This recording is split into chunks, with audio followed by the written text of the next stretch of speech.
येनाक्षरसमाम्नायमधिगम्यमैश्वरात् कृत्स्नं व्याकरणं प्रोक्तं तस्मै पाणिनये नमः। पिछली कक्षा में हमने पढ़ा लोप संज्ञा, हल संज्ञा। आगे अगला सूत्र है सहेता संज्ञा विधायक सूत्र। पाणिनि के अष्टाध्यायी के प्रथम अध्याय के प्रथम पाद का 71वां सूत्र है आदिरंतेन सहेता। जैसा आप स्क्रीन पर देख पा रहे हैं, आदिरंतेन सहेता, अंतेनेता सहित आदि मध्यगानाम स्वस्य च संज्ञम स्यात् इति हल संज्ञायाम उपदेशान्त्यम हलित स्यात् उपदेश आद्योच्चारणम ततः अण अच इत्यादि संज्ञा सिद्धौ।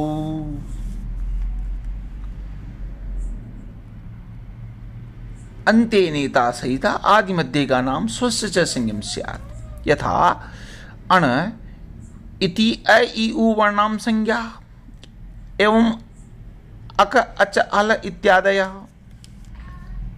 आदिरंतेन आदि अंतेन सह इतः या सहेता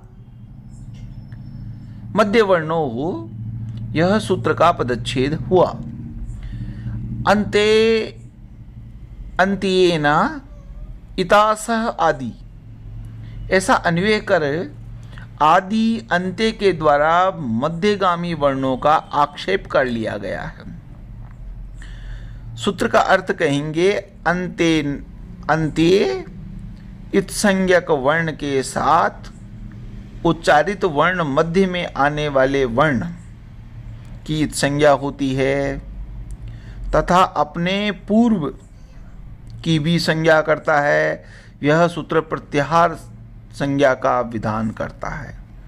इसी सूत्र की वजह से प्रत्याहार बनता है। कोई भी प्रत्याहार जैसे अच प्रत्याहार बनाएंगे तो उसमें आदि मध्य जो प्रारंभ का आकार है वह और बीच में आने वाले वर्णों यानी कि समस्त वर्णों की वह संज्ञा करता है। इसे प्रत्याहार संज्ञा विधायक सूत्र भी हम कहेंगे। यथा अण, जैसे अण यह दो वर्णों का समूह है परंतु इसके अंतर्गत अ इ उ तीनों वर्ण इसमें समाहित हैं। इसी प्रकार अच, हल, अल इत्यादि को प्रत्याहार बनाना चाहिए। उदाहरण के लिए अच प्रत्याहार बनाते हैं। अच प्रत्याहार में अंतिम वर्ण इत्संज्ञक है चकार, जो ऐ औच सूत्र में है। इसके साथ उच्चारित आदि वर्ण अकार तो अ इ उ, णकार यहाँ इत्संज्ञक है। दोनों अकार और चकार अच के मध्य में जो अ इ उ, री ली, ए ओ, ऐ औ इन वर्णों का बोध होता है। इसके अंदर ऐ उण में णकार इत्संज्ञक है, रीलरिक में ककार इत्संज्ञक है, ए ओंग में गकार और ऐ औच में चकार ये इत्संज्ञक है। इनका लोप हो जाएगा। शेष बचे वर्ण अच प्रत्याहार के वर्ण माने जाएंगे तथा स्वरूप आकार का भी बोध होगा। अच इत्संज्ञक है अतः इसकी गिनती प्रत्याहार में नहीं की जाएगी। आगे सूत्र देखिए अनुनासिक संज्ञा विधायक सूत्र। परंतु आप की लघु सिद्धांत कौमुदी में जो अगला सूत्र है वह उकालो ह्रस्व दीर्घ प्लुतः, उकालो ह्रस्व दीर्घ प्लुतः।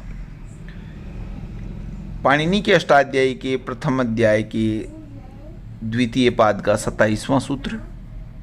ऊश्च ऊश्च ऊश्च वांकाल इव कालो यस्य स्वचक्रमाद ह्रस्व दीर्घ प्लुत संज्ञम स्यात्। यह सूत्र 3 संज्ञाएं करता है, ह्रस्व, दीर्घ और प्लुत।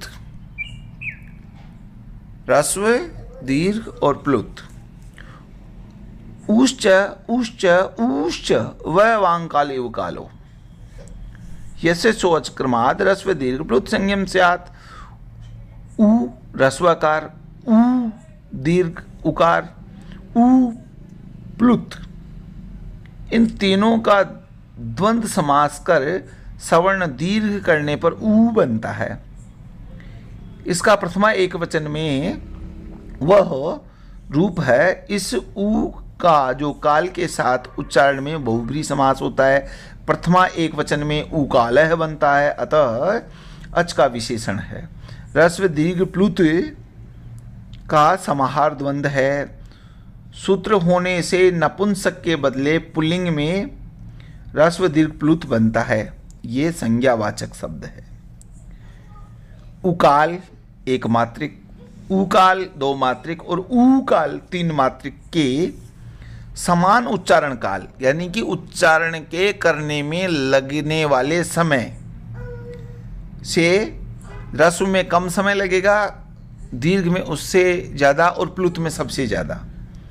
अतः उसी क्रम में ह्रस्व दीर्घ और प्लुत संज्ञाएं भी होंगी।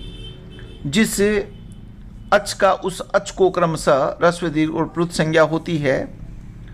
स प्रत्येकम, वह प्रत्येक ह्रस्व दीर्घ प्लुत अच उदात्त अनुदात्त और स्वरित, ये इस प्रकार से तीन भेद हो जाएंगे। तीन संज्ञाएं ह्रस्व दीर्घ और प्लुत करने के बाद भी प्रत्येक के अंतर्गत तीन विभाग हम और करेंगे, उदात्त अनुदात्त और स्वरित, जिनकी पृथक से हम सूत्र का पाठ पाणिनि ने पृथक सूत्र बनाए हैं। ह्रस्व उदात्त अनुनासिक, अनुनासिक और अननुनासिक, प्रत्येक में ये दो दो भेद भी पाए गए हैं। ह्रस्व के तीन भेद सबसे पहले करेंगे, उदात्त अनुदात्त स्वरित। फिर दीर्घ के तीन भेद करेंगे, उदात्त अनुदात्त स्वरित। प्लुत के भी तीन भेद करेंगे, उदात्त अनुदात्त स्वरित। जैसे ए आ क्रमशः तीनों के उदाहरण हैं। अब जानने योग्य बात यह है कि मुर्गे की कू कू कू ध्वनि में क्रमशः ह्रस्व दीर्घ और प्लुत के उच्चारण को देख करके पाणिनि ने अपने सूत्र में उकार को उदाहरण स्वरूप प्रस्तुत किया है, क्रम प्राप्त ए को प्रस्तुत नहीं किया है।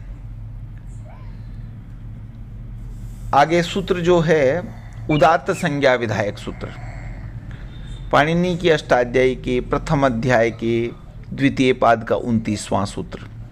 उच्चैरुदात्तः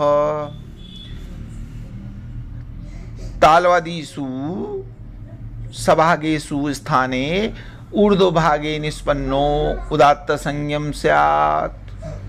नीचैरनुदात्तः, पाणिनि के अष्टाध्यायी के प्रथम अध्याय के द्वितीय पाद का 30वां सूत्र।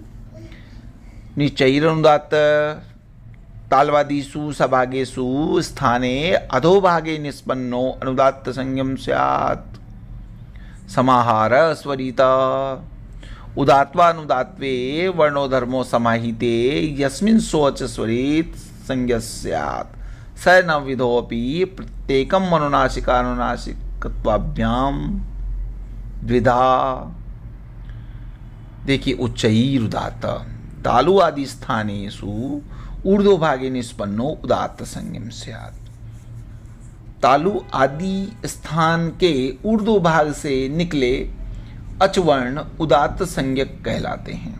उदाहरण के लिए आए मित्रा वरुणा, यहाँ पर आ और ऐ, आ और ए उदात्त है। नीचैरनुदात्तः तालवादीषु स्थानेषु अधोभागे निष्पन्नो अनुदात्त संज्ञम स्यात्।